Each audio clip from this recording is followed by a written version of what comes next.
On May 1, 2025, President Trump signed an executive order. This order targeted NPR and PBS. It aimed to cut off their federal funding. The White House justified this move. They claimed NPR and PBS broadcast biased news. They even accused them of spreading propaganda.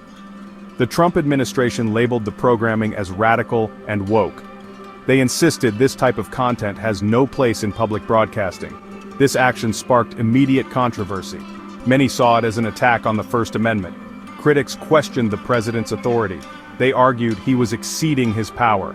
This executive order is the latest in a series of moves. Trump has consistently criticized media outlets. He targets those he deems unfriendly to his administration. He often labels their reporting as fake news. This pattern raises concerns. Many worry about the erosion of press freedom. They fear a chilling effect on investigative journalism. The defunding of NPR and PBS represents a significant escalation. It marks a direct attempt to silence voices critical of the administration. The Corporation for Public Broadcasting, or CPB, filed a lawsuit. They are challenging Trump's executive order. The CPB is a private, non-profit organization. It was created in 1967. Its purpose is to fund public media. The CPB receives federal money, however, it operates independently. Congressional law protects it from government interference. This legal framework is crucial. It ensures CPB's editorial independence. The lawsuit argues Trump's order is unlawful. It violates the CPB's First Amendment rights. Legal experts agree. They believe the order faces significant hurdles in court. The outcome of this case has far-reaching implications. It could set a precedent for future presidential actions. The case has also reignited debate about public broadcasting's role. Supporters emphasize its value. They highlight its educational and informative programming. They argue it serves as a vital resource for communities nationwide.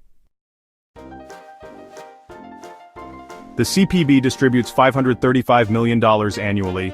This money goes to public radio and TV stations. NPR and PBS rely on this funding. It makes up a significant portion of their budgets. However, the impact of defunding goes beyond these two organizations. Hundreds of smaller stations across the country would suffer. These stations, especially in rural areas, rely heavily on CPB grants. They provide essential local news and information. They often serve as the only source of such content in their communities. The loss of funding could force many stations to close. This closure would create news deserts. These are areas with limited access to reliable information. The potential consequences are dire. Communities would lose a vital lifeline. They would be left vulnerable to misinformation and propaganda. The impact on civic engagement and informed democracy would be substantial. Trump's executive order was met with swift condemnation. Public outcry was immediate and widespread. Rallies and protests erupted across the country. Citizens from all walks of life voiced their support for NPR and PBS. They recognize the value of these institutions. They understand the importance of fact-based journalism. This public response highlights the deep connection between these media outlets and the communities they serve. The fight for public media is far from over. The legal battles are just beginning. The outcome remains uncertain. However, one thing is clear. The stakes are high. The future of public broadcasting hangs in the balance. This issue transcends politics. It is about safeguarding our access to reliable information. It is about protecting the very foundations of a functioning democracy. The outcome of this struggle will have a lasting impact on the American media landscape. It will shape the way information is consumed and disseminated for generations to come.